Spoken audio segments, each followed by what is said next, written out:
The Kovener Teaching Fellows program, named in honor of donors Gary and Sharon Kovener, was launched in 2019 with the objective of supporting excellence in teaching. Its creation has enabled the college to address issues of inclusive pedagogy critically, experientially, and in applied format. Through a carefully designed set of readings, dialogues, and exercises, Kovener Fellows explore our best to make college classrooms inclusive spaces where all students, regardless of their identity or background, can participate fully in the learning process. The Kovener Fellows program provides faculty with the opportunity to learn from the rich experiences of a diverse group of students. By promoting teaching to transgress, the Kovener Fellows program reinforces the idea that everyone can learn and should be included in the learning process.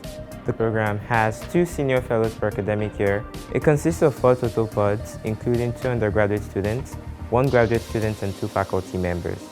The program consists of a mixture of whole group and pod meetings, where readings and exercises on inclusive teaching are shared.